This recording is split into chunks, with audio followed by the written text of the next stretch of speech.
ദൈവം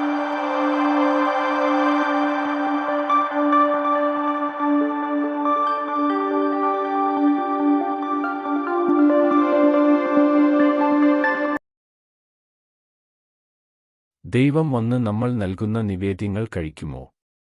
നിരീശ്വരവാദിയായ ഒരു ശിഷ്യൻ ഗുരുവിനോട് ചോദിക്കുകയാണ്. ദൈവം നമ്മുടെ നിവേദ്യങ്ങൾ സ്വീകരിക്കുമോ?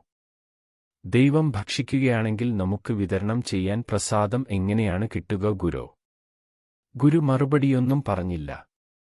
പകരം പഠനത്തിൽ വ്യാപൃതരാവാൻ ഉപദേശിച്ചു. ആ ദിവസം ഗുരു ഉപനിഷത്തുക്കളെക്കുറിച്ചാണ് സംസാരിച്ചത്.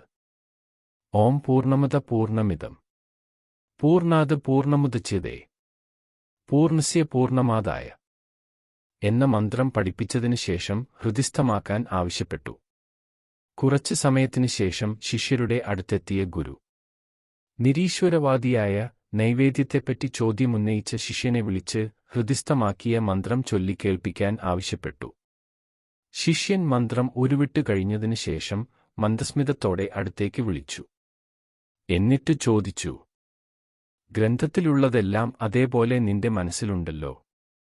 ശിഷ്യന്റെ മറുപടി, അതേ ഗുരോ. എല്ലാം അതേപടി ചൊല്ലാൻ പറ്റും.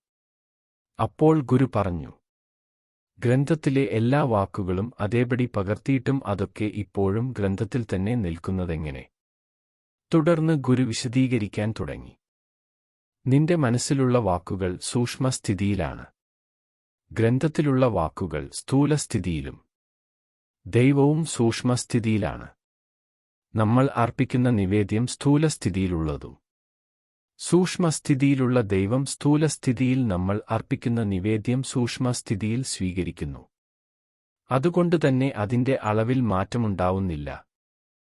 ഗുരുമുഖത്തുനിന്നു കിട്ടിയ വിശദീകരണം കേട്ട് പശ്ചാത്താപവിവശനായ ആ നിരീശ്വരവാദി ഈശ്വരവിശ്വാസിയായി.